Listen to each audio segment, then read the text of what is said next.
नमस्कार मित्रांनो, study first एमपीएससीच्या या यूट्यूब चॅनलवर तुम्हा सर्वांचं पुन्हा एकदा स्वागत आहे। तर मित्रांनो, ह्या लेक्चरमध्ये आपण आपल्या पॉलिटीमधील संसदीय प्रणाली आणि संघ राज्य प्रणाली या संदर्भात आपण एक्झाम ओरिएंटेड आढावा घेणार आहोत। ठीक आहे। सो देशाची जी राजकीय प्रणाली आहे, ठीक आहे, सो त्या संदर्भात किंवा जे राजकीय स्वरूप आहे ते कशा पद्धतीचं आहे त्यावर आयोग नेहमी प्रश्न विचारत असतो। ठीक आहे, म्हणजे त्याच्या संदर्भात संसदीय प्रणालीची वैशिष्ट्य आणि संघ राज्य प्रणालीची जी वैशिष्ट्ये असतात या संदर्भात आयोग प्रश्न विचारत असतो। त्यामुळे ह्या टॉपिकवर जे महत्त्वाचे पॉइंट्स आहेत की जे आपल्याला एक्झाम ओरिएंटेड माहित हवेत, ओके, त्या सर्व पॉइंट्सचा आपण या ठिकाणी आढावा घेणार आहोत। ओके, सो व्हिडिओ शेवटपर्यंत बघा आणि यातले संपूर्ण पॉइंट लक्षात ठेवण्याचा प्रयत्न करा, कारण ही जी संसदीय प्रणाली आणि संघ राज्य प्रणाली यावर आलटून पालटून किंवा वेगवेगळ्या एक्झाम मध्ये आयोग प्रश्न विचारत असतो। ओके, सो हे आपल्याला माहित असणं गरजेचं आहे। सो वन बाय वन याच्या संदर्भात आपण माहिती घेऊया। तर बघा, सर्वप्रथम आपण संसदीय प्रणाली संदर्भात माहिती घेऊ।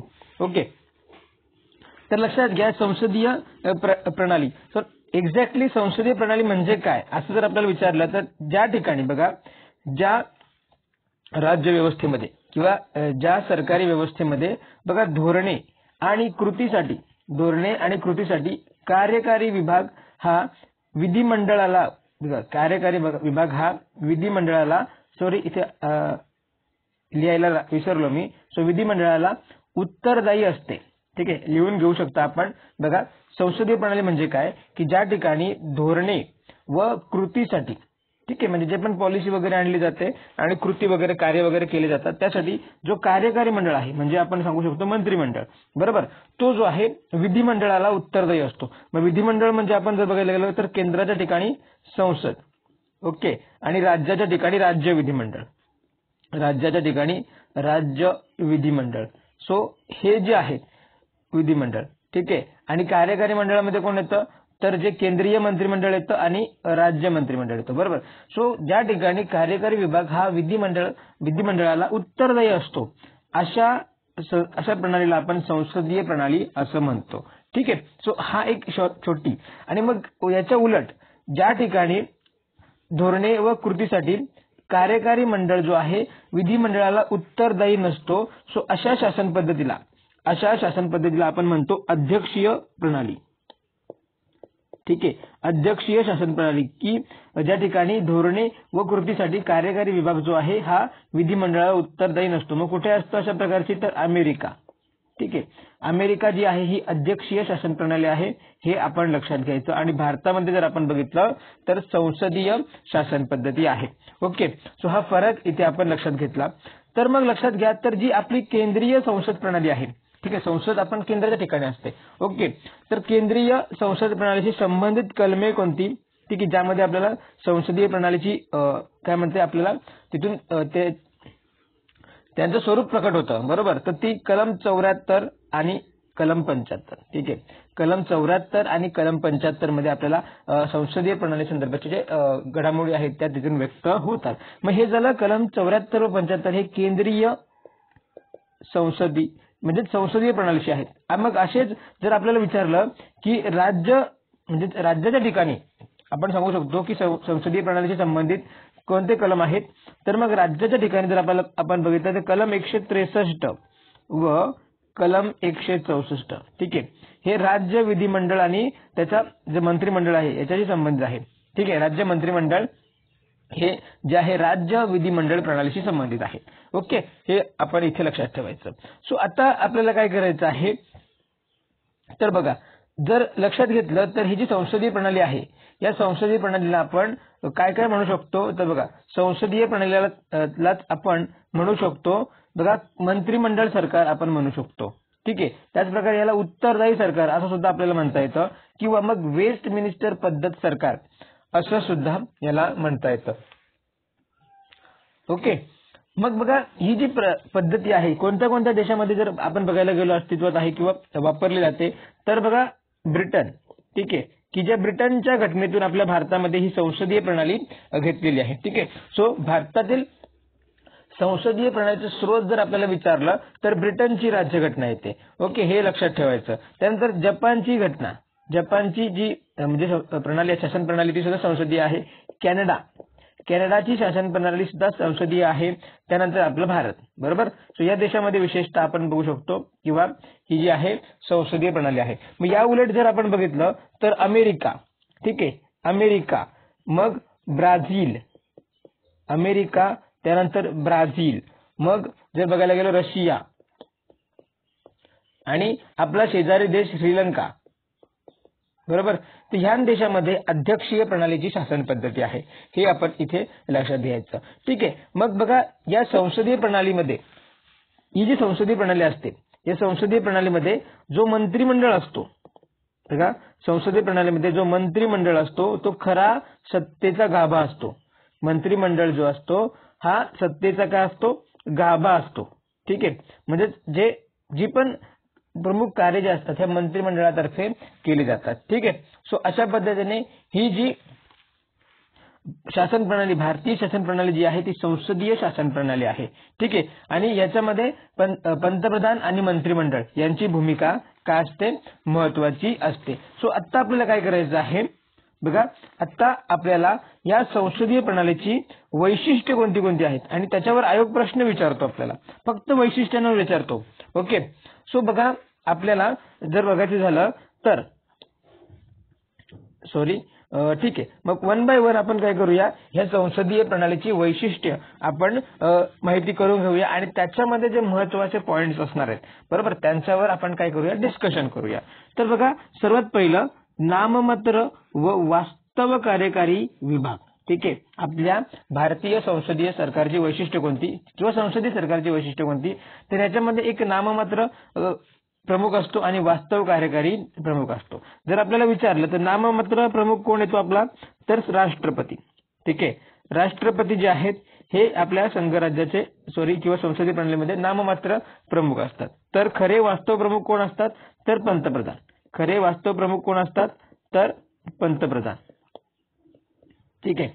खरे वास्तव प्रमुख कोण असतात, पंतप्रधान. सो आपल्याला माहिती आहे की कलम 74 मध्ये काय दिलेलं आहे, कलम जो 74 आहे त्याच्यामध्ये काय दिलेलं आहे, तर राष्ट्रपतींना त्यांची कामे करण्यास सहाय्य करण्यासाठी व सल्ला देण्यासाठी पंतप्रधानांच्या नेतृत्वाखाली मंत्रिमंडळ असेल, असं म्हणजे कलम 74 मध्ये सांगितलेलं आहे. ओके. बघा पुन्हा सांगतो, राष्ट्रपतींना त्यांची कामे करण्यास सहाय्य करण्यासाठी व सल्ला देण्यासाठी पंतप्रधानांच्या नेतृत्वाखाली मंत्रिमंडळ असेल. ठीक आहे. ही तरतूद ही जी आहे कलम 74 मध्ये केलेली आहे. ठीक आहे. आणि त्यानंतर जर आपण बघितलं ना की बघा 42वी घटना दुरुस्ती. ठीक आहे. बघा म्हणजे ज्यावेळी 42वी घटना दुरुस्ती झाली, बघा 42वी जी घटना दुरुस्ती झाली 1976 ला, बरोबर, 1976 ला. तर या घटना दुरुस्ती अन्वये जो मंत्रिमंडळाचा सल्ला आहे, मंत्रिमंडळाचा सल्ला जो आहे, या पंतप्रधान व मंत्रिमंडळाचा सल्ला जो आहे राष्ट्रपतींवर काय करण्यात आला, बंधनकारक करण्यात आलेला आहे. ठीक आहे. सो इतके पॉइंट्स आपल्याला नाममात्र व वास्तव कार्यकारी विभागासंदर्भात आपल्याला माहिती पाहिजेत आणि त्याच्या अनुषंगाने कलम 74 आपल्याला माहिती पाहिजे. ठीक आहे. आणि कलम 42वी घटना दुरुस्तीनुसार जी मंत्रिमंडळाचा सल्ला जो आहे राष्ट्रपतींवर बंधनकारक करण्यात आला, हे सुद्धा आपल्याला माहिती पाहिजे. ठीक आहे. ओके. सर तो जो आहे म्हणजे ही घटना दुरुस्ती जर बघायला गेलो तर 42वी घटना दुरुस्ती 1976 ला, परंतु त्याचा अंमल कधीपासून सुरू झाला, म्हणजे 1978 पासून. तर याच्या संदर्भात दोन घटना दुरुस्ती लक्षात ठेवायच्या, तर 42वी घटना दुरुस्ती आणि 44वी घटना दुरुस्ती. ठीक आहे. 44वी घटना दुरुस्ती 1978 या दोन घटना दुरुस्ती पासून मग जो मंत्रिमंडळाचा सल्ला जो आहे तो राष्ट्रपतींवर बंधनकारक करण्यात आलेला आहे. ठीक आहे. सो त्यानंतर बघा दुसरं वैशिष्ट्य जे आहे ते म्हणजे बहुमत असलेल्या पक्षाचे सरकार असते.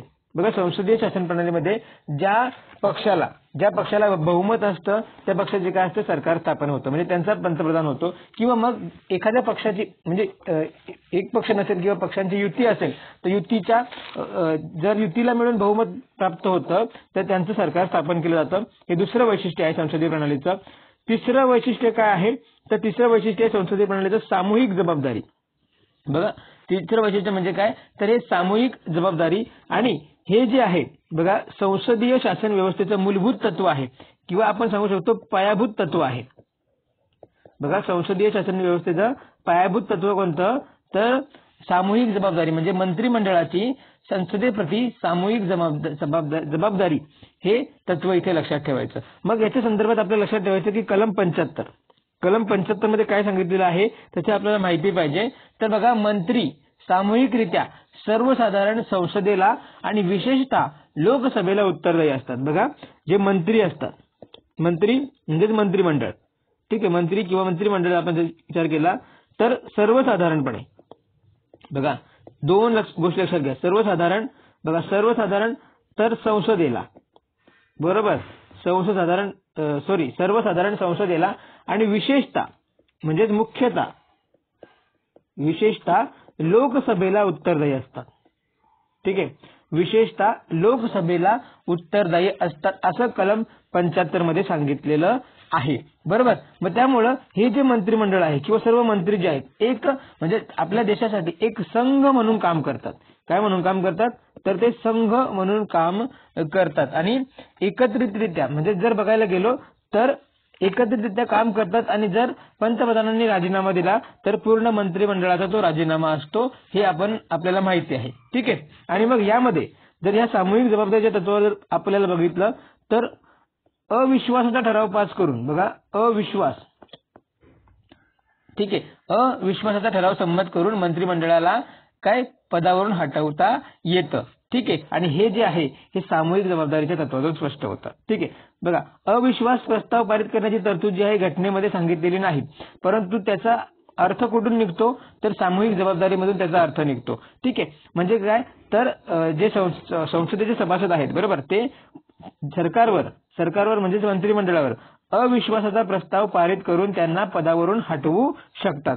तर हे जे तत्व आहे किंवा हे जे हा जो अविश्वासाचा तत्व जो आहे या सामूहिक जबाबदारीच्या तत्वातून व्यक्त होतो, म्हणून सामूहिक जबाबदारी ही संसदीय शासन प्रणालीची एक पायाभूत तत्व आहे, हे आपल्याला इथे लक्षात घ्यायला पाहिजे। ठीक आहे, तर बघा ह्या ज्या गोष्टी आहेत ना, म्हणजे सामूहिक जबाबदारी याच्या प्रत्येकाचं एक्सप्लेनेशन आपल्याला येणाऱ्या राज्यसेवेच्या जी डिस्क्रिप्टिव्ह पॅटर्न आहे त्या संदर्भात हे महत्त्वाचं आहे, त्यामुळे या गोष्टी आपल्याला समजणं गरजेचं आहे। त्यानंतर पुढचा पॉईंट आहे बघा, पुढची वैशिष्ट्य तर राजकीय एकजनसीपणा म्हणजे जर बघायला गेलो तर सामान्यतः जे मंत्री असतात ते विशेषतः एकच पक्षाचे असतात। ठीक आहे, किंवा मग युतीचे असतात, बरोबर। मग या ठिकाणी त्यांचं जे राजकीय किंवा त्यांचे राजकीय धोरणे असतात त्यांच्या पक्षाच्या धोरणाप्रमाणे ते लागू असतात, त्यामुळे आपण सांगू शकतो की संसदीय शासन प्रणालीमध्ये राजकीय एकजनसीपणा असतो।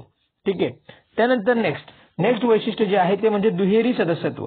पुढचं वैशिष्ट्य काय आहे तर दुहेरी सदस्य।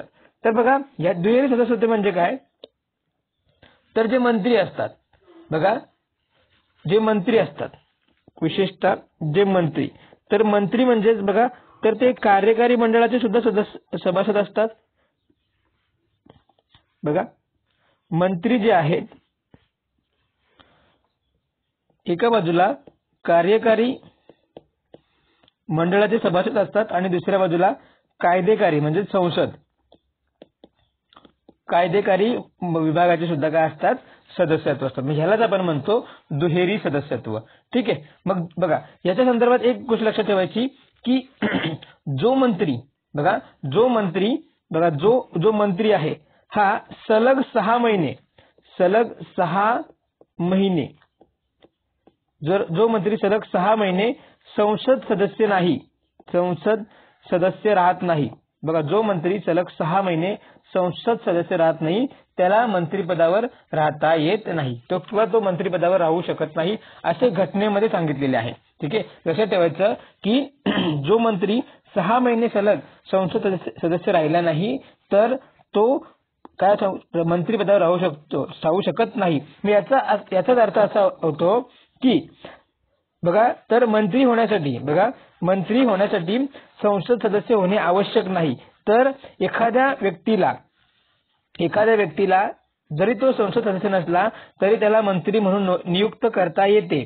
बघा एखाद्या व्यक्तीला जरी तो संसद सदस्य नसला तरी मंत्री म्हणून नियुक्त करता येतं, परंतु त्याचा कालावधी किती राहतो तर 6 महिने। त्याचा कालावधी किती राहतो 6 महिने। मग या 6 महिन्याच्या आत त्याला संसद सदस्य व्हावे लागतं। म्हणजे लोकसभेचा सदस्य व्हावा लागतो किंवा राज्यसभेचा, मग त्याला राष्ट्रपतीने नामनिर्देशित केलं तरी चालेल, परंतु त्याला 6 महिन्यांमध्ये काय करावं लागतं, संसदेचा सदस्य व्हावं लागतं. ठीक आहे. सो हा पॉईंट इथे आपल्याला दुहेरी सदस्याच्या संदर्भात महत्वाचा आहे, हे लक्षात ठेवायचं. त्यानंतर पुढचं वैशिष्ट्य आहे, याच्या संदर्भात पुढचं जे वैशिष्ट्य आहे ते म्हणजे पंतप्रधानांचे नेतृत्व. संसदीय शासन प्रणालीमध्ये पंतप्रधानांचे नेतृत्व असतं. पंतप्रधान यामध्ये महत्वाची भूमिका बजावतात, निर्णय प्रक्रियेमध्ये, नियंत्रण प्रक्रियेमध्ये, त्याचप्रकारे धोरणे आणि इतर गोष्टी ठरवण्यामध्ये आपले जे पंतप्रधान असतात ते महत्वाची भूमिका बजावतात. ठीक आहे. त्यामुळे यांचं नेतृत्व महत्वाचं आहे. नेक्स्ट बघा, तर कनिष्ठ सदन विसर्जित करणे. बघा, संसदीय शासन प्रणालीचं जे पुढचं वैशिष्ट्य आहे त्याच्यामध्ये बघा आपण सांगू शकतो कनिष्ठ सदन विसर्जन करणे. मग आता कनिष्ठ सदन कोणतं, तर बघा संसदेमध्ये लोकसभा, बघा लोकसभा जे आहे हे काय आहे, कनिष्ठ सदन आहे. आणि आपण जर म्हणलं तर राज्यसभा हे आहे वरिष्ठ सभागृह. बरोबर. तर लक्षात घ्या किंवा आपल्याला माहिती आहे की राज्यसभा हे कधीच विसर्जित होत नाही. बघा, राज्यसभा विसर्जित होत नाही. बरोबर. ते स्थायी सभागृह आहे. बरोबर. राज्यसभा विसर्जित होत नाही, ते स्थायी सभागृह आहे. तर यातले काय, तर सदस्य जे असतात ते दर 2 वर्षांनी निवृत्ती होतात. म्हणजे सदस्यांचा कालावधी जो असतो 6 वर्षाचा असतो. बरोबर. मग राज्यसभा कधीच विसर्जित होत नाही, तर यातले सदस्य जो आहेत दर 2 वर्षांनी 1/3 सदस्य 1/3 जे सदस्य असतात 2 वर्षांनी काय होतात, निवृत्त होतात. बरोबर. परंतु लोकसभा जी आहे ही विसर्जित होते, स्थायी सभागृह नाही. तर याचा सामान्यपणे कार्यकाळ किती वर्षाचा असतो, 5 वर्षाचा कार्यकाळ असतो. ठीक आहे. 5 वर्षाचा लोकसभेचा कार्यकाळ असतो. परंतु हा कार्यकाळ कमीही होतो आणि जास्तही होतो. ठीक आहे. कमी कधी होतो, तर ज्यावेळी अविश्वास ठराव पास करून मंत्रिमंडळाला काय करता येतं, पदावरून हटवता येतं, त्यावेळी मग लोकसभा विसर्जित होते. किंवा मग जर हे लक्षात ठेवायचं, किंवा मग पंतप्रधानांनी राजीनामा देऊन काय करू शकतो, तर मंत्रिमंडळाचं विसर्जन केलं शकतो. किंवा पंतप्रधानाच्या शिफारसीवरून राष्ट्रपती लोकसभेचे विसर्जन करू शकतात. ठीक आहे. म्हणजेच लोकसभेची मुदत संपण्याआधी अशा प्रकारे लोकसभा विसर्जित करून नव्याने निवडणुका घेता येतात. किंवा मग लोकसभेचा कार्यकाल वाढतो कधी, तर राष्ट्रीय आणीबाणीच्या वेळेला लोकसभेचा कार्यकाल 1 वर्षाने वाढवता येतो एका वेळी. ठीक आहे. सो त्याच्या राष्ट्रीय आणीबाणीमध्ये आपण ह्या गोष्टी बघू शकतो. किंवा मग जेव्हा आपण पंतप्रधान आणि मंत्रिमंडळ हा टॉपिक बघू, मग त्यामध्ये ह्या अविश्वास प्रस्ताव आणि संदर्भात ज्या गोष्टी आहेत त्या आपण बघूया. ठीक आहे. मग अशा पद्धतीचं हे सुद्धा कनिष्ठ सभागृहाचे विसर्जन करणे हे सुद्धा एक वैशिष्ट्य आहे. आणि शेवटचं वैशिष्ट्य म्हणजे या संसदीय प्रणालीचं शेवटचं वैशिष्ट्य ते म्हणजे गुप्तता. ठीक आहे. गुप्तता म्हणजे बघा, तर जे कामकाज आहे, ठीक आहे, कामकाज जे आहे म्हणजे मंत्रिमंडळातील मंत्री जे आहेत त्यांचं कामकाज जे आहे गुप्त ठेवण्याच्या तत्वावर काम करतात. ठीक आहे. कामकाज जे आहे गुप्त ठेवण्याच्या तत्वावर काम करतात. मग त्यांचे निर्णय, धोरणे आणि प्रक्रिया, ठीक आहे, या संदर्भात जी माहिती असते ते उघडपणे मांडू शकत नाही. मंत्री जे आहेत त्यांचे धोरणे, प्रक्रिया आणि निर्णय उघडपणे मांडू शकत नाही. आणि बघा, तर पद स्वीकारण्याच्या आधी पदभार म्हणजे जे मंत्री जे असतात पद स्वीकारण्याच्या आधी गुप्ततेची शपथ घेतात. बघा, गुप्ततेची शपथ घेतात. ओके. आणि ही शपथ कोण देते त्यांना, तर राष्ट्रपती देतो. राष्ट्रपती मंत्र्यांना गुप्ततेची शपथ देतो. अशा पद्धतीने हे लक्षात ठेवायचं आहे. ठीक आहे. तर ही झाली संसदीय प्रणालीची वैशिष्ट्य. अशा प्रकारे आपण बघितली. ठीक आहे. मग आपल्याला म्हणजे विशेषतः अध्यक्षीय सरकारची सुद्धा वैशिष्ट्य माहिती हवी आहेत, परंतु ती इतकी आपल्याला विचारली जात नाही. आपल्याला संसदीय प्रणालीची वैशिष्ट्ये विचारली जातात. ठीक आहे. मग आता जर संसदीय प्रणालीची वैशिष्ट्ये आपण बघितली तर ह्याचे फायदे काय, म्हणजे संसदीय प्रणालीचे काय फायदे होतात ते सुद्धा आपण इथे डिस्कस करूया. ओके. तर मग बघा, ही जी संसदीय प्रणाली आहे यांच्यामध्ये बघा की विधिमंडळ आणि कार्यकारी विभाग यांच्यामध्ये काय असं सामंजस्य बघायला मिळतो. कारण जर आपण बघायला गेलो तर ज्या सरकारचं किंवा ज्या पक्षाचं बहुमत असतं त्या पक्षाचं सरकार स्थापन होतं, बरोबर. आणि त्या पक्षाचे जे सदस्य विधिमंडळामध्ये संख्या त्यांची जास्त असते. त्यामुळं या ठिकाणी कार्यकारी विभाग आणि विधिमंडळ यांच्यामध्ये एक प्रकारचा सामंजस्य पाहायला मिळतो. मग कार्यकारी विभाग जो म्हणजे जे अधिनियम तयार करतात ते काय होतात, तर त्याला जास्त विरोध न होता ते चांगल्या पद्धतीने, सोप्या पद्धतीने ते विधिमंडळातून पारित होण्यासाठी इथे मदत होते. ठीक आहे. त्यामध्ये त्याच प्रकारे यांच्यामध्ये मतभेद जो असतो तो कमी होतो. जर कार्यकारी विभाग वेगळ्या पक्षाचा आणि विधिमंडळाच्या सदस्यांचा बहुमत वेगळ्या पक्षाचा असेल तर त्या ठिकाणी मग त्यांच्यामध्ये काय होतं, तर मतभेद असतात. ठीक आहे. नेक्स्ट बघा, पुढचं आहे उत्तरदायी सरकार. ठीक आहे. उत्तरदायी सरकार हे आपण बघितलं सामूहिक जबाबदारी. ठीक आहे. या ठिकाणी जर आपण बघायला गेलो तर पहिलं काय, तर जे मंत्रिमंडळ असतं त्यांच्या कार्याला किंवा कृतीला ते संसदेला जबाबदार असतात, बरोबर. ते म्हणजे काय, तर जे मंत्री असतं किंवा मंत्रिमंडळ हे संसदेला काय असतं, उत्तरदायी असतं. म्हणजे संसदेला म्हणजे तर जनतेला उत्तरदायी असतात. ठीक आहे. हे लक्षात ठेवायचं. मग त्यामुळं संसदेमध्ये वेगवेगळ्या मार्गांनी ह्या मंत्र्यांवर काय करता येतं, नियंत्रण ठेवता येतो. मग अशा प्रकारचे कोणते मार्ग, प्रश्नोत्तराचा तास, चर्चा, तहकुबी ठराव, अविश्वास ठराव, ठीक आहे, इत्यादी मार्गांनी काय केला जातो, मंत्र्यांवर निर्णय ठेवला जातो. त्यानंतर दुसरा फायदा काय आहे, तर बघा जुलूमशाहीवर नियंत्रण ठेवता येतं. ठीक आहे. सो बघा संसदीय शासन प्रणालीमध्ये एक प्रकारे कार्यकारी विभागाच्या कार्यपद्धतीवर नियंत्रण ठेवता येतं. आणि त्याच प्रकारे जर बघायला गेलो तर संसदीय शासन प्रणाली जे म्हणजे अधिकार जे आहेत एका व्यक्तीकडे नसून व्यक्ती समूहाकडे असतात, म्हणजेच मंत्रिमंडळाकडे असतात. त्यामुळं जे अधिकारांची इथे काय होते, विभागणी आपल्याला बघायला मिळते किंवा एकाच हुकुमशाही प्रवृत्तीचा इथे आळा बसतो, हे लक्षात ठेवायचं. ठीक आहे. त्यानंतर बघा पुढचा फायदा आहे की इथे पर्यायी सरकार असतो, बरोबर. जर जो सत्तारूढ पक्ष आहे त्याने आपले बहुमत गमावले तर बघा सत्तारूढ पक्षाने जर आपले बहुमत जे असतं ते बहुमत जर गमावत होतो तर मग राष्ट्रपती काय करतात, तर दुसऱ्या पक्षाला बहुमत सिद्ध करण्याची संधी देतात.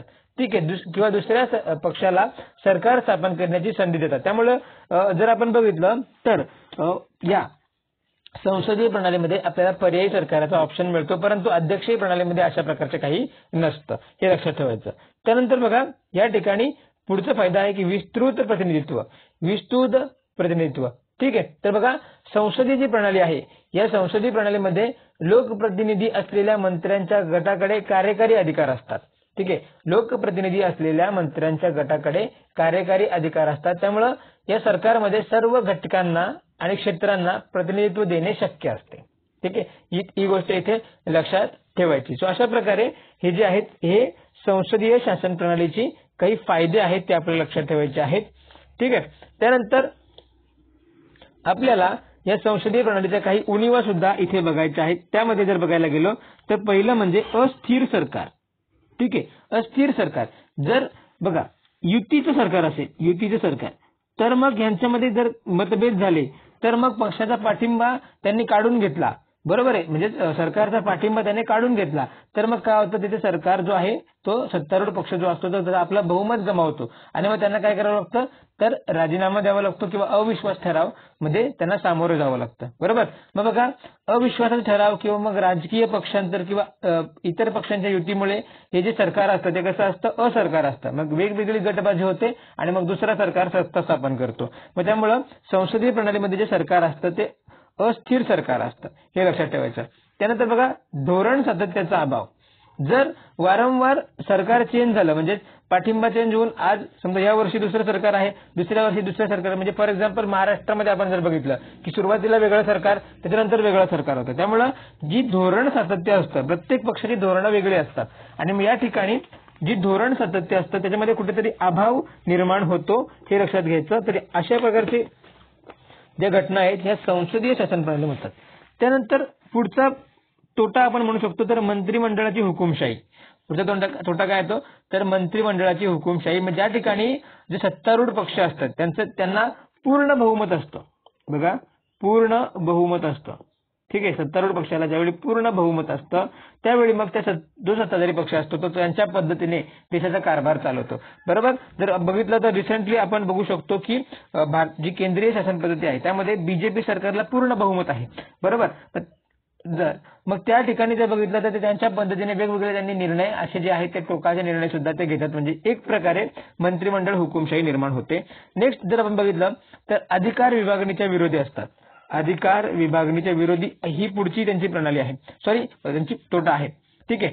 तर बघा संसदीय प्रणालीमध्ये आपण जर बघायला गेलो तर विधिमंडळ व कार्यकारी विभाग एकत्र असतात. ठीक आहे, ते विभक्त करता येत नाही. बघा संसदीय प्रणाली जी आहे ही या ठिकाणी अधिकार विभागणी करता येत नाही, तर विधिमंडळ आणि मंत्रिमंडळ बरोबर हे विभक्त करता येत नाही हे लक्षात ठेवायचं. ठीक आहे. त्यामुळे काय आहे ती सरकारची संपूर्ण प्रणाली यामध्ये अधिकारांची विभक्तता तत्वाच्या विरोधी असते, हे लक्षात ठेवा. नेक्स्ट बघा पुढचं तोटा काय आहे तर या ठिकाणी नवशिक्यांचे सरकार म्हणजे काय तर या संदर्भात जे मंत्री असतात बघा सरकार चालवण्यासाठी जे मंत्री किंवा जे पण व्यक्ती असतो लोकप्रतिनिधी असतात ते त्या विषयाचे तज्ज्ञ नसतात तरीही त्यांना त्या विषयाचा कारभार दिला जातो. ठीक आहे. समजा म्हणजे एखादा अर्थमंत्री आहे तर तो अर्थ या विषयाचा तज्ज्ञ नसेल तरीही तो त्यांच्या प्रभावामुळे काय होऊ शकतो अर्थमंत्री होऊ शकतो. बरोबर. म्हणजेच काय तर या ठिकाणी ते नवशिक्यांचे सरकार होऊ शकतं असं आपण सांगू शकतो. ठीक आहे. सो अशा पद्धतीने संसदीय प्रणालीची आपण वैशिष्ट्य बघितली, संसदीय प्रणालीचे आपण फायदे बघितले. ठीक आहे. संसदीय प्रणालीचे आपण उणिवा बघितल्या. ठीक. तर मग आपण जर बघायला गेलो तर संसदीय प्रणालीची जी वैशिष्ट्ये आपण बघितली होती तर बघा कोणतं तर दुहेरी कार्यकारी विभाग, बहुमताच्या पक्षाची सत्ता असते, सामूहिक जबाबदारी असते, राजकीय एकजन्सीपणा, दुहेरी सदस्यत्व, पंतप्रधानाचे नेतृत्व, कनिष्ठ गृह विसर्जित करता येतो आणि अधिकारांचे एकत्रीकरण होते. ही आपण संसदीय प्रणालीची वैशिष्ट्ये सांगतो. याच्या उलट जर अध्यक्षीय प्रणालीची वैशिष्ट्ये जर आपण बघायला गेलो तर मग एकच कार्यकारी विभाग असतो. ठीक आहे. त्यानंतर निश्चित कालावधीसाठी अध्यक्ष आणि कायदेमंडळाचे सभासद स्वतंत्रपणे निवडले जातात आणि सामूहिक जबाबदारी नसते. अध्यक्षीय प्रणालीमध्ये सामूहिक जबाबदारी नसते. त्यानंतर अध्यक्षीय प्रणालीमध्ये राजकीय एकजन्सीपणा असेलच असे नसतं, एकेरी सदस्यत्व असतं, अध्यक्षाचे वर्चस्व असते आणि कनिष्ठ गृह विसर्जित करता येत नाही आणि या ठिकाणी अधिकारांची विभागणी असते. इतके लक्षात ठेवायचं. ठीक आहे. सो हे अध्यक्षीय प्रणाली संदर्भात आपल्याला माहिती आवश्यक आहे. त्यानंतर मग आपण आता दुसरी जी भारताची शासन प्रणाली आहे म्हणजे एक म्हणजे संसदीय शासन प्रणाली आणि दुसरी म्हणजे भारताची शासन प्रणाली जी आहे ही संघ राज्य प्रणाली आहे. भारताची शासन प्रणाली जी आहे ही घटनेनुसार कशी आहे तर संघ राज्य प्रणाली आहे. परंतु भारतीय शासन पद्धतीमध्ये संघ राज्य प्रणालीचे वैशिष्ट्य सुद्धा आढळतात, म्हणजे संघ राज्यीय वैशिष्ट्य सुद्धा आढळतात आणि एकात्मिक वैशिष्ट्य सुद्धा आढळतात. ठीक आहे. तर आपल्याला या टॉपिकमध्ये बघा म्हणजे संघ राज्य प्रणालीमध्ये भारतीय शासन व्यवस्थेची संघ राज्यीय वैशिष्ट्य महत्वाची आहेत आणि एकात्मिक वैशिष्ट्य महत्वाची आहेत. बरोबर. का महत्वाचे तर आयोग प्रश्न तशा पद्धतीने विचारतो की खालील वैशिष्ट्यांमधून भारताचे संघ राज्यीय प्रणालीची वैशिष्ट्ये ओळखा किंवा मग एकात्मिक वैशिष्ट्य ओळखा. सो हे आपल्याला ओळखता आली पाहिजेत. ठीक आहे. मग संघ राज्य प्रणाली म्हणजे काय? संघ राज्य प्रणाली म्हणजे केंद्र सरकार व राज्य सरकार यांच्यात घटनेद्वारा अधिकारांची विभागणी ज्या ठिकाणी असते म्हणजे अधिकारांची विभागणी वेगवेगळ्या केंद्र आणि राज्यांचे जे संघ असतात बरोबर राज्यांमध्ये विभागलेली असते. अशा प्रणालीला आपण म्हणतो संघ राज्य प्रणाली. ठीक आहे. बघा म्हणजे ज्या ठिकाणी केंद्रांनाही अधिकार असतात सेपरेट आणि काही अधिकार राज्यांनाही असतात आणि प्रत्येक जण आपल्या अधिकार क्षेत्रात आपले अधिकार वापरण्यासाठी सार्वभौम असतो. अशा शासन प्रणालीला आपण म्हणतो संघ राज्यीय शासन प्रणाली. ठीक आहे. थोडक्यात आपण हे लक्षात ठेवायचं. पण भारतामध्ये जर आपण बघायला गेलो तर संघ राज्य पद्धत स्वीकारण्याची कारणे कोणती तर देशाचा मोठा आकार आणि देशामध्ये असलेली सामाजिक व सांस्कृतिक विविधता ज्यामुळे भारताने संघ राज्य प्रणाली स्वीकारली होती. ठीक आहे. मग बघा संघ राज्य प्रणाली स्थापनेच्या दोन पद्धती असतात. संघ राज्य प्रणाली स्थापनेच्या दोन पद्धती येतात. एक म्हणजे एकत्रीकरण करून. ठीक आहे. आणि दुसरं जे म्हणजे की विघटन करून. ठीक आहे. मग एकत्रीकरण करून काय म्हणजे जी बघा आर्थिकदृष्ट्या कमकुवत राज्य असतात, बघा आर्थिकदृष्ट्या काही कमकुवत राज्य असतात, ती एकत्र येऊन एकच संघ तयार करतात, त्यांचा एक संघ तयार करतात. ठीक आहे. सो अशा जे संघ राज्याची जे आपण म्हणू शकतो की त्याची स्थापना जी आहे एकत्रीकरणातून झालेली असते. ठीक आहे. मग उदाहरण कोणतं, तर उदाहरण आपण म्हणू शकतो अमेरिका. सो अमेरिका हे अशा प्रकारच्या विविध राज्यांच्या करारातून एकत्र आलेलं संघराज्य आहे. ठीक आहे. अमेरिका जे आहे विविध राज्यांच्या करारातून एकत्र आलेलं संघराज्य आहे. ठीक आहे. सो बघायला गेलं तर सुरुवातीला अमेरिका जे आहे तर 13 ज्या वसाहती होत्या इंग्लंडच्या 13 वसाहती, बरोबर, त्या एकत्र येऊन मग काय केलं त्यांनी एक संघराज्य स्थापन केलं. आता त्याच्यामध्ये एकूण किती राज्य आहेत तर 50 राज्य आहेत, बरोबर. अशा पद्धतीने आपण सांगू शकतो. मग बघा अमेरिका झालं, अमेरिका, स्वित्झर्लंड, ठीक आहे, कॅनडामध्ये या संदर्भात ज्या गोष्टी ही देश आहेत, हे देशामध्ये आपण सांगू शकतो की संघ राज्य प्रणाली आढळून येते. ती कोणती तर एकत्रीकरणाची, बरोबर, हे लक्षात घ्यायचं. आणि विघटनामध्ये काय असतं तर प्रशासकीय सोयीसाठी, बघा विघटनामध्ये काय असतं तर प्रशासकीय जी सोय असते, प्रशासकीय सोयीसाठी बघा देशाचे विभाजन विविध राज्यामध्ये केलं जातं.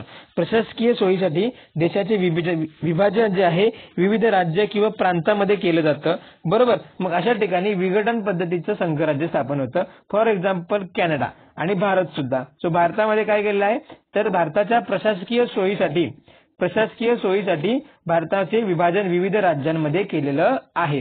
भारत जो आहे विघटन पद्धतीने स्थापन झालेलं संघराज्य आहे. ठीक आहे. एवढा पॉईंट आपण इथे लक्षात ठेवायचा. ठीक आहे. मग आता भारताच्या म्हणजे भारतीय जी राज्यघटना आहे, भारताची राज्यघटना ही काही संघराज्यीय वैशिष्ट्य सुद्धा दाखवते, मी आधीच बोललो, आणि काही एकात्मिक वैशिष्ट्य सुद्धा दाखवते.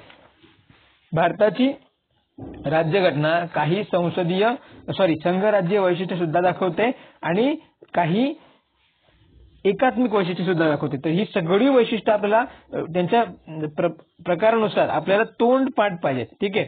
आपल्याला कशी पाहिजे तोंडपाठच पाहिजे, म्हणजे आपल्याला ती ओळखता आली पाहिजे की कोणती वैशिष्ट्य संघराज्य वैशिष्ट्य आहेत आणि कोणती वैशिष्ट्य एकात्मिक वैशिष्ट्य आहेत. ठीक आहे. सो वन बाय वन आपण काय करूया इथे ते टोटल म्हणजे व्यवस्थित लक्षात घेऊया.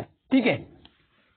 तर पहिलं वैशिष्ट्य म्हणजे बघा याचं आपल्याला कोणच एक्सप्लेनेशन विचारणार नाही, एक्सप्लेनेशन आयोग विचारणारच नाही, फक्त ही जे वैशिष्ट्य आहेत ती ओळखण्यासाठी आपल्याला प्रश्न विचारणार आहे. सो पहिलं वैशिष्ट्य काय आहे तर दुहेरी राज्य व्यवस्था. भारतीय संघराज्याचे म्हणजे संघराज्य प्रणालीचे संघराज्य वैशिष्ट्यामध्ये पहिलं वैशिष्ट्य काय आहे तर दुहेरी राज्य व्यवस्थेची तरतूद केलेली आहे. म्हणजेच या ठिकाणी काही अधिकार म्हणजे जे केंद्र सरकार आणि राज्य सरकार अशा प्रकारच्या दोन शासन व्यवस्था भारतीय संघ राज्य प्रणालीमध्ये आपल्याला दिसून येतात. ठीक आहे. केंद्र सरकार आणि राज्य सरकार म्हणजे विशेषतः जे पूर्ण भारतासाठी महत्त्वाचे जे विषय असतात, ठीक आहे, पूर्ण भारताच्या दृष्टीने महत्त्वाचे विषय, उदाहरणार्थ संरक्षण झालं, परराष्ट्र व्यवहार झाले, चलन झालं, संचार यासारखे राष्ट्रीय महत्त्वाचे वैशिष्ट्य जे अधिकार असतात त्याविषयी संबंधित की अधिकार केंद्र सरकारला असतात. आणि ज्या म्हणजे राज्यांशी संबंधित जे विषय असतात, फॉर एक्झाम्पल सार्वजनिक व्यवस्था, कृषी, आरोग्य, स्थानिक सरकार यासारखे जे अधिकार असतात हे राज्य सरकारांकडे असतात. म्हणजेच आपण सांगू शकतो की हे दुहेरी राज्य व्यवस्था हे संघ राज्य वैशिष्ट्य आहे, कारण या ठिकाणी आपल्याला अधिकारांची विभागणी दिसते. ओके. मग ज्या ठिकाणी आपल्याला अधिकारांची विभागणी राज्य आणि केंद्रांमध्ये दिसते ते जे वैशिष्ट्य आहे ते कुठे असतं तर संघराज्य वैशिष्ट्य असतं. सो एकात्मिक वैशिष्ट्याच्या ठिकाणी आपण ते सगळं एक्सप्लेन करूया. त्यानंतर बघा लिखित राज्यघटना. भारताची जी राज्यघटना आहे ती लिखित आहे, बरोबर. आणि या लिखित राज्य म्हणजे घटनेमध्येच अधिकारांची जी विभागणी जी आहे, अधिकारांची विभागणी ही केंद्र आणि राज्य सरकारामध्ये केलेली आहे. सो आपल्याला माहिती आहे भारताची राज्यघटना लिखित आहे.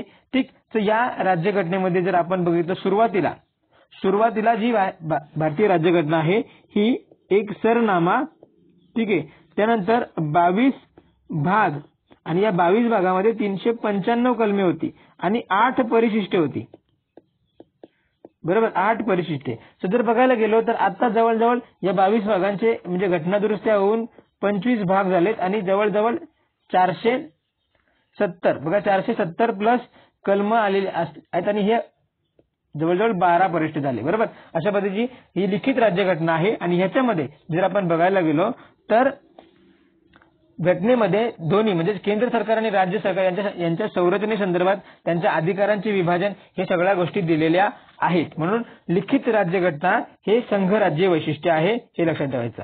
त्यानंतर नेक्स्ट बघा अधिकारांचे विभाजन. पुढचं वैशिष्ट्य जे आहे अधिकारांचे विभाजन. तर बघा घटनेमध्ये ह्या अधिकारांचे विभाजन जर आपण बघायला गेलो तर केंद्रासाठी केंद्र सूची, त्यानंतर राज्यासाठी राज्य सूची आणि जर आपण बघायला गेलो तर समवर्ती सूची म्हणजे जे दोन्ही सूच्यांमध्ये टाकल्या न येणारे असे विषय जे आहेत समवर्ती सूची आणि त्याच्यामध्ये केंद्र व राज्य दोन्ही काय करू शकतात, कायदे करू शकतात. बरोबर. मग अशा प्रकारे घटनेमध्येच या अधिकारांचे विभाजन केलेलं आहे. म्हणून अधिकारांचे विभाजन हे संघराज्य वैशिष्ट्य आहे. सो आपल्याला माहिती पाहिजे की केंद्र सूचीमध्ये जवळजवळ 100 विषय आहेत. ठीक आहे. राज्य सूचीमध्ये 61 विषय आहेत आणि जी समवर्ती सूची आहे त्याच्यामध्ये 52 विषय आहेत. या विषयांवर सुद्धा आपल्याला प्रश्न येऊ शकतो. ठीक आहे. सो हे लक्षात ठेवायचं. त्यानंतर पुढचं या संघराज्य वैशिष्ट्य म्हणजे राज्यघटनेचे श्रेष्ठत्व.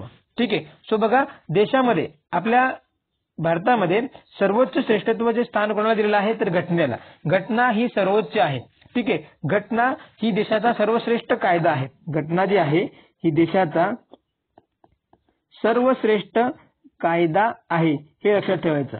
घटना जी आहे देशाचा सर्वश्रेष्ठ कायदा आहे. त्यामुळं राज्यघटनेचे श्रेष्ठत्व हे जे आहे हे काय केलं जातं, घटनेचं एक संघराज्य वैशिष्ट्य आहे. आणि बघा केंद्र सरकार किंवा राज्य सरकार दोघांनाही घटनेच्या अधीन राहूनच किंवा घटनेच्या तरतुदींना अनुसरूनच कार्य केलं पाहिजे, कायदे केले पाहिजेत. ठीक आहे. आणि जर असे कायदे घटनाविरोधी असतील तर त्यांना घटनाविरोधी ठरवून बाद करण्याचा अधिकार सर्वोच्च न्यायालयाला असतो. बरोबर. मग हे एक संघराज्य पद्धतीचं वैशिष्ट्य आहे, हे लक्षात ठेवायचं.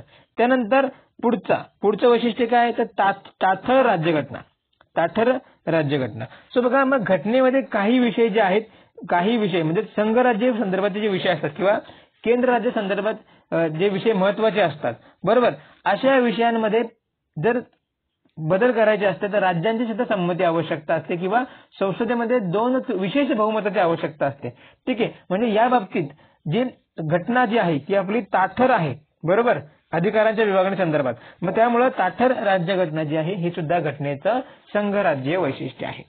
नेक्स्ट आपण जर बघितलं तर स्वतंत्र न्यायव्यवस्था.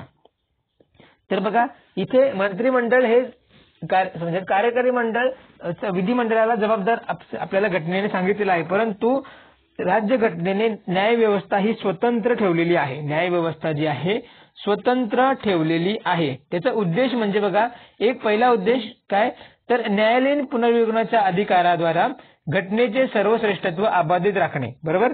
या ठिकाणी स्वतंत्र न्यायव्यवस्था कशासाठी आहे तर न्यायालयीन पुनर्विलोकनाच्या द्वारे घटनेचं जे श्रेष्ठत्व आहे ते अबाधित राखणे.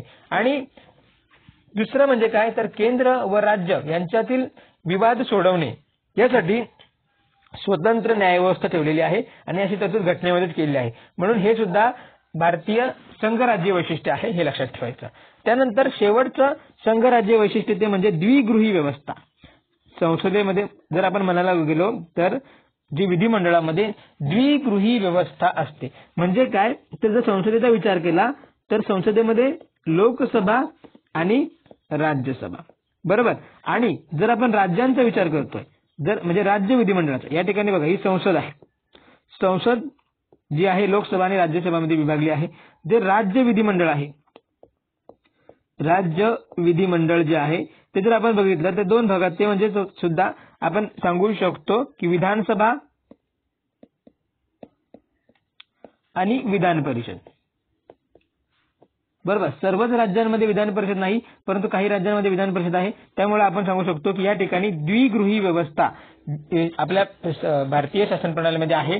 त्यामुळं हे सुद्धा एक काय आहे तर संघराज्य वैशिष्ट्य आहे. त्यामुळे इथं केंद्रीकरणाची प्रवृत्ती होत नाही किंवा जर आपण सांगू शकतो की सरकारावर इथे 2 सभागृहाच्या मार्फत नियंत्रण ठेवलं जातं. ठीक आहे. तर या ठिकाणी जर आपल्याला माहिती आहे या ठिकाणी ही जी लोकसभा आहे ही लोकसभा कशाचे प्रतिनिधित्व करते तर जनतेचे प्रतिनिधित्व करते. लोकसभा किंवा आपण विधानसभा म्हणू शकतो तर जनतेचे प्रतिनिधित्व करते. तर राज्यसभा जी आहे ही राज्यांचे प्रतिनिधित्व करते. राज्यसभा जी काय आहे तर राज्यांचे प्रतिनिधित्व करते. ठीक आहे.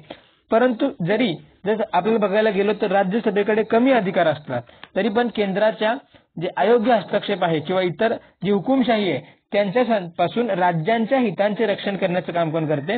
राज्यसभा करते. म्हणून द्विगृही व्यवस्था हे सुद्धा भारतीय शासन प्रणालीचे संघ किंवा भारतीय राज्यघटनेचे संघ राज्य वैशिष्ट्य आहे. सो एवढी वैशिष्ट्य आपल्याला माहिती पाहिजे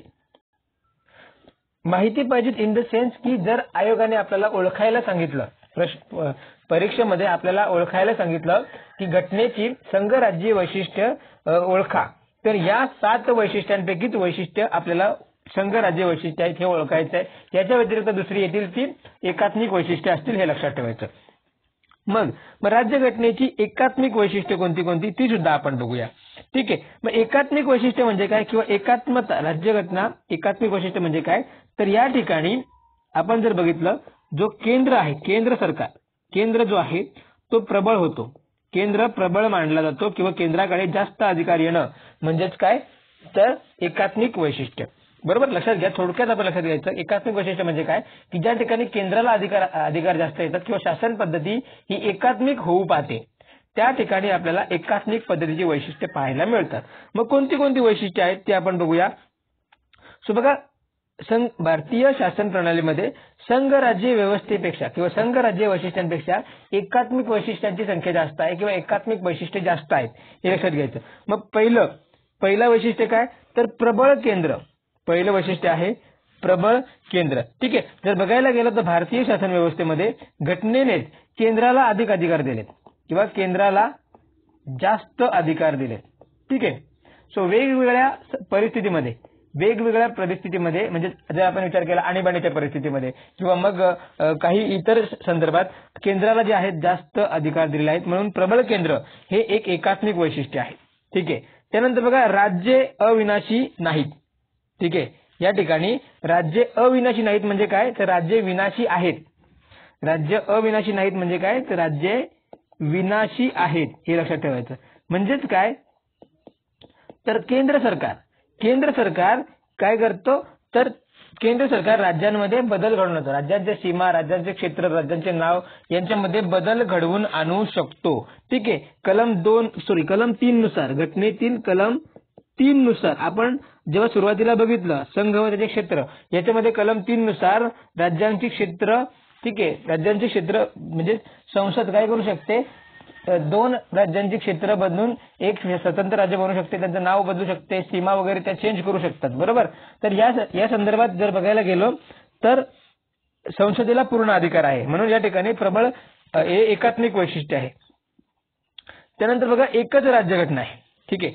एकच राज्य घटना आहे. ठीक आहे. सामान्यतः जर बघायला गेलं तर भारतामध्ये अधिकारांची विभागणी आहे, तर केंद्रासाठी वेगळी राज्यघटना आणि राज्यांसाठी वेगळी राज्यघटना असं पाहिजे होतं. ठीक आहे. परंतु नाही, सगळ्याच्या तरतुदी आहेत ज्या एकच राज्यघटनेमध्ये केलेल्या आहे आणि ह्यामध्ये सुद्धा आपल्याला बघायला गेलं तर केंद्राला अधिक अधिकार आहे. ठीक आहे. सो म्हणजेच काय? तर दोन्ही म्हणजे केंद्र किंवा राज्य शासन या दोघांना एकच चौकटीत काम केलं पाहिजे या असं सांगितलेलं आहे. ठीक आहे. मग जर बघायला गेलो तर भारताचा संपूर्ण जे कार्यभाग आहे तो एक राज्यघटनेच्या तरतुदीनुसार चालतो आणि एक राज्यघटना हे जे आहे घटनेचं एकात्मिक वैशिष्ट्य आहे. त्यानंतर बघा, राज्यघटनेची लवचिकता. सो घटनेच्या बऱ्याचशा तरतुदीमध्ये, घटनेच्या भरपूर तरतुदीमध्ये बघा, तर घटनेची बदल म्हणजे साध्या बहुमताने बदल करता येतो. ठीक आहे. म्हणजे जर संसद ठरवेल तर संसदेच्या साध्या बहुमताने इथे घटनेच्या बऱ्याच तरतुदीमध्ये बदल करता येतो. म्हणून घटनेची लवचिकता हा एक एकात्मिक पद्धतीचं वैशिष्ट्य आहे.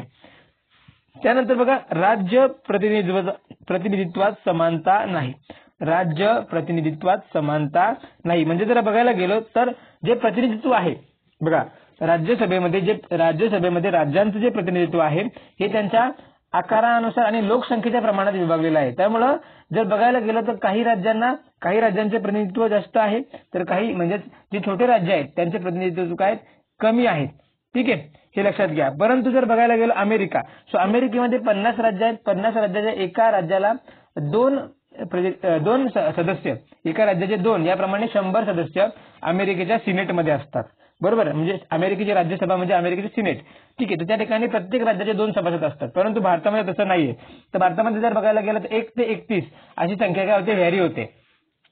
आणि मग सर्वाधिक राज्यसभेचे सदस्य कुठून येतात, तर उत्तर प्रदेशमधून येतात, हे आपण सांगू शकतो. म्हणून काय, तर राज्य प्रतिनिधित्वाच्या मध्ये समानता नाहीये.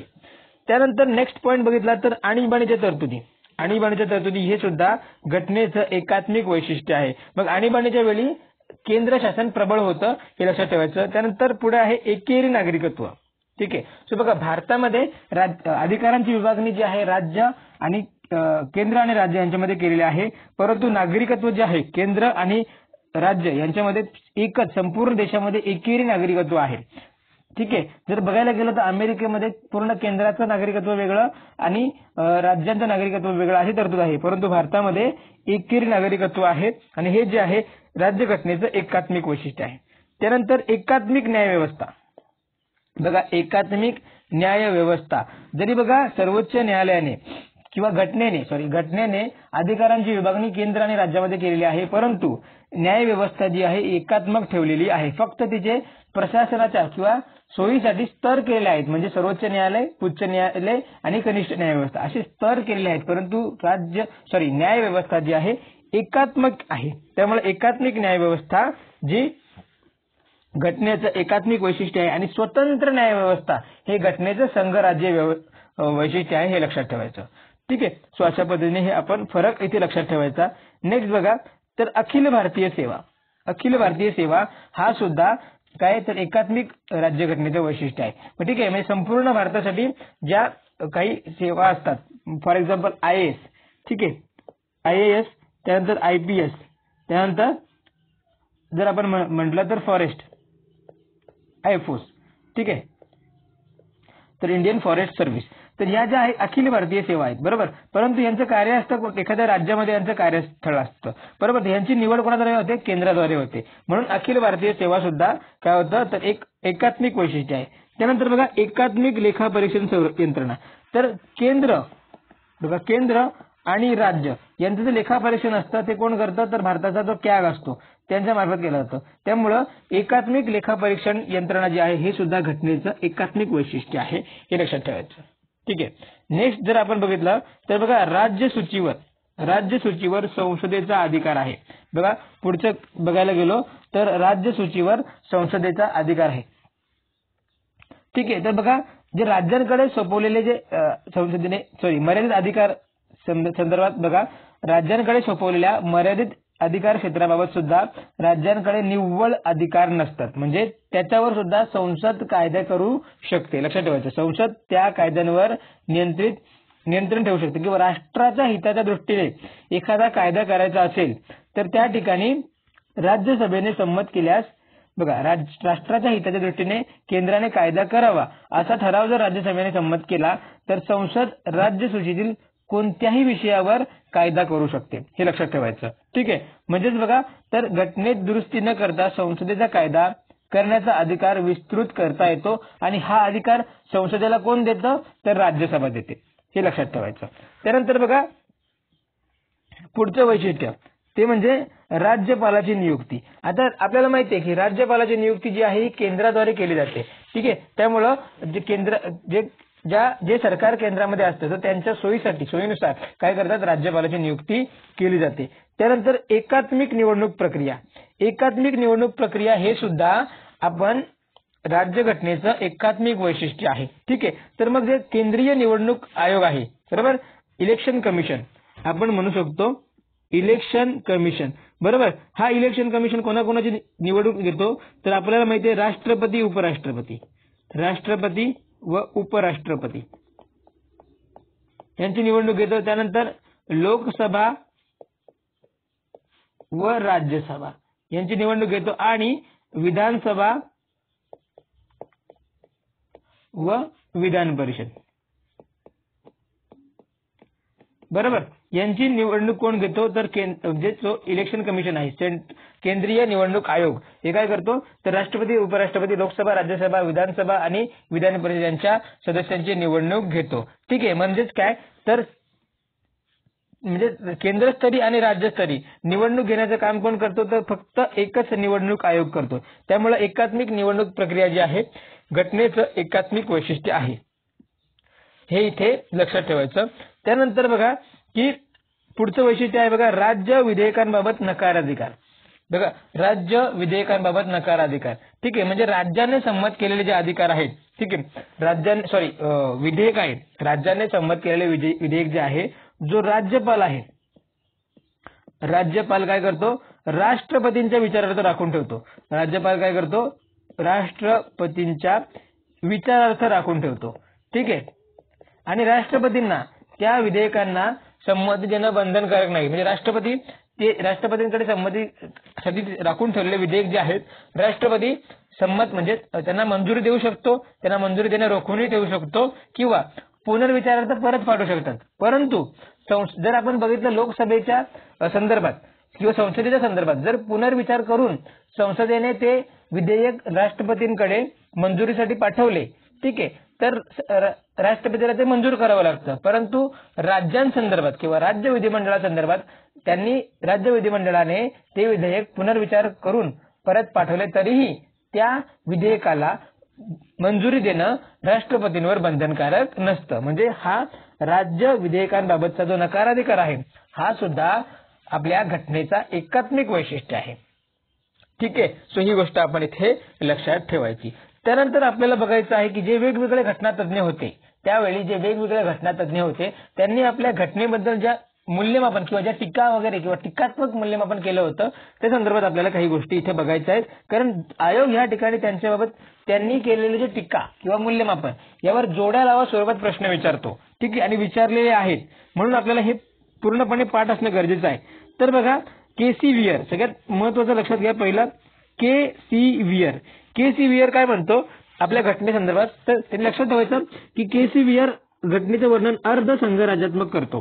के.सी. वियर जो आहे घटनेचं वर्णन अर्ध संघराज्यात्मक असं करतो. म्हणजेच काय, तो म्हणतो की भारतीय संघराज्य दुय्यम एकात्मिक वैशिष्ट्य असलेले संघराज्य असण्यापेक्षा दुय्यम संघराज्य वैशिष्ट्य असलेले एकात्मिक राज्य आहे. मग जर आपण बघितलं तर भारतीय संघराज्यामध्ये एकात्मिक वैशिष्ट्य जास्त आढळतात. आपण बघितली एकात्मिक वैशिष्ट्य जास्त आहेत आणि जी संघराज्यात्मक वैशिष्ट्य आहेत ती कमी आहेत. म्हणून के.सी. वियर काय म्हणतो, तर भारतीय संघराज्य कसे किंवा घटना जी आहे अर्ध संघराज्यात्मक आहे, हे के.सी. वियर म्हणतो, हे लक्षात ठेवायचं.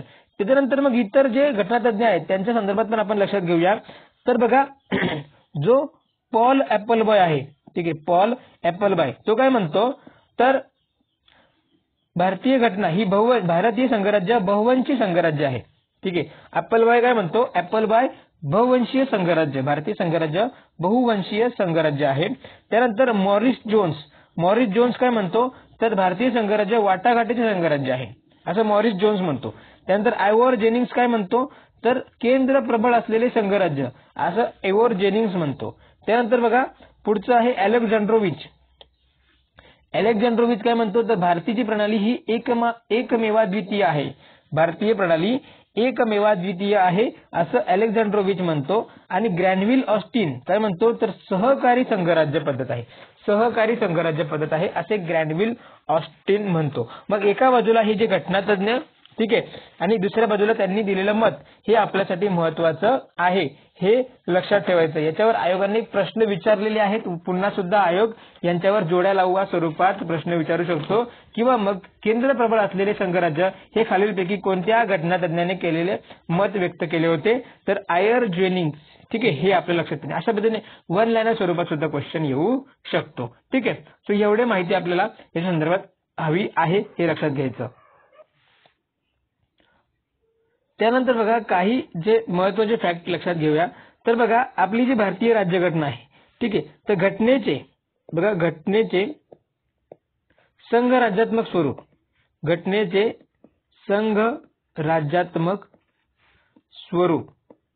बरोबर, घटनेचे संघराज्यात्मक स्वरूप किंवा घटनेने संघराज्य स्वरूप जे आहे हे आपल्या घटनेचे मूलभूत वैशिष्ट्य आहे.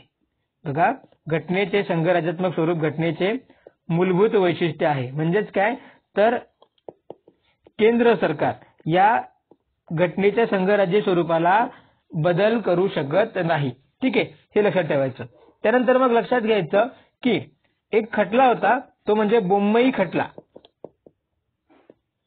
बघा, बोम्मई खटला 1994. सो बोम्मई खटला 1994 मध्ये काय सांगितलेलं आहे, तर राज्यघटनेत जरी, म्हणजे बोम्मई खटल्यामध्ये सर्वोच्च न्यायालयाने असा विधान केलेलं आहे की राज्यघटनेत जरी केंद्राला जास्त अधिकार दिले, बघा घटनेमध्ये आपली जी घटना आहे याच्यामध्ये आपण माहिती आहे की केंद्राला जास्त अधिकार आहेत. ठीक आहे, अधिकार कशात जास्त आहे. मग घटनेने जरी राज्यापेक्षा केंद्राला जास्त अधिकार असले तरी राज्य म्हणजे केवळ केंद्राचा दुय्यम जोडलेला भाग नव्हे, असं कोणत्या खटल्यामध्ये सर्वोच्च न्यायालयाने व्यक्त केलं, तर बोम्मई खटला 1994. ठीक आहे, मग याच ठिकाणी या खटल्यामध्ये सर्वोच्च न्यायालयाने काय सांगितलं की राज्यांना, बघा राज्यांना स्वतःचे घटनात्मक अस्तित्व आहे. राज्यांना स्वतःचे घटनात्मक अस्तित्व आहे असं कोण म्हटलं होतं, तर सर्वोच्च न्यायालय बोम्मई खटल्यामध्ये हे सांगितलं होतं. ठीक आहे, राज्यांना स्वतःचे घटनात्मक अस्तित्व आहे आणि त्यांच्याकडे सोपवलेल्या क्षेत्रात राज्य ही सर्वोच्च आहेत. ठीक आहे, त्यांच्याकडे सोपवलेल्या क्षेत्रामध्ये राज्य ही सर्वोच्च आहेत असं या खटल्यामध्ये सर्वोच्च न्यायालयाने व्यक्त केलं होतं. ठीक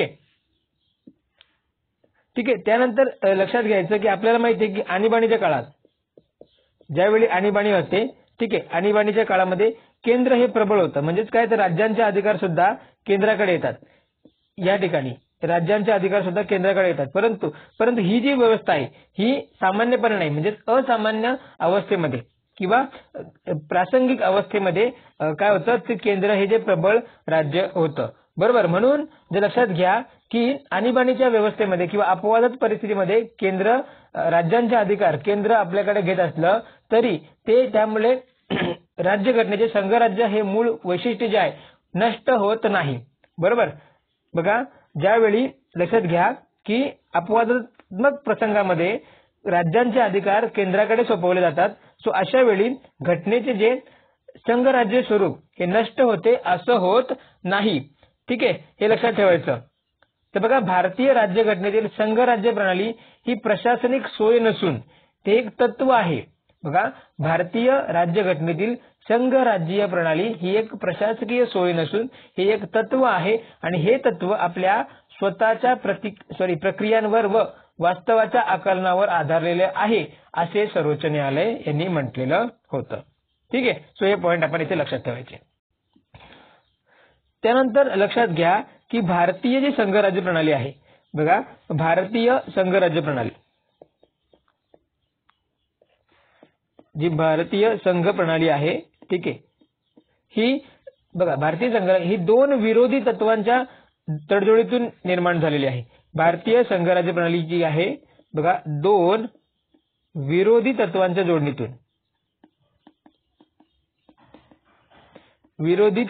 जोडणीतून निर्माण झालेली आहे. मग यामध्ये बघा, तर बघा याच्यामध्ये पहिलं कोणतं आहे, तर अधिकारांच्या सामान्य विभागणीनुसार राज्यांना त्यांच्या क्षेत्रात स्वायत्तता. ठीक आहे, पहिलं तत्व काय, तर अधिकारांच्या सामान्य विभागणीनुसार राज्यांना त्यांच्या क्षेत्रामध्ये स्वायत्तता. बरोबर, हा एक तत्व. आणि दुसरं तत्व काय म्हणजे, तर हे सामान्य, ठीक आहे, राज्यांना त्यांच्या क्षेत्रात स्वायत्तता कधी असते, सामान्य परिस्थितीमध्ये. ठीक आहे, आणि अपवादात्मक परिस्थिती, बघा अपवादात्मक परिस्थितीमध्ये प्रबळ संघराज्य, ठीक आहे, प्रबळ संघ व राष्ट्रीय अखंडता याची आवश्यकता.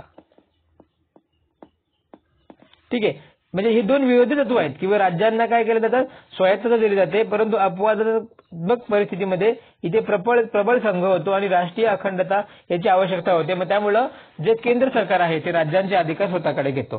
ठीक आहे, या दोन विरोधी तत्वांच्या तडजोडीतून भारतीय संघराज्य प्रणाली ही अस्तित्वात आलेली आहे, हे लक्षात ठेवायचं.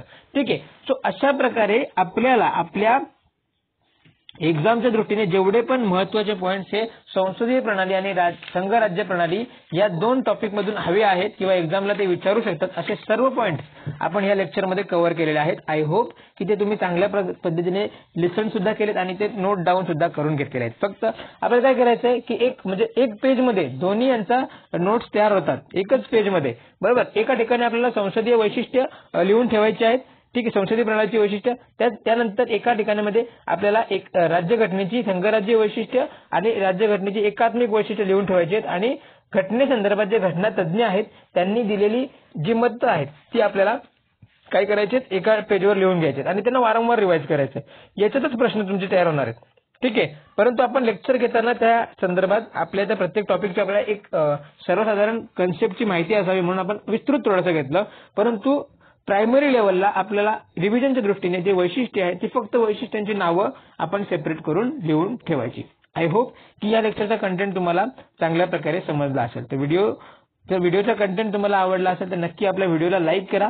त्याचप्रकारे आतापर्यंत तुम्ही आपल्या स्टडी फर्स्ट MPSCच्या YouTube चॅनलला सबस्क्राईब केलं नसेल तर मित्रांनो सबस्क्राईब करून घ्या आणि बेल आयकॉनला हिट करा जेणेकरून सर्व नोटिफिकेशन तुम्हाला लगेच मिळतील. आणि मित्रांनो जास्तीत जास्त आपला हा चॅनल जास्तीत जास्त विद्यार्थ्यांपर्यंत शेअर करा.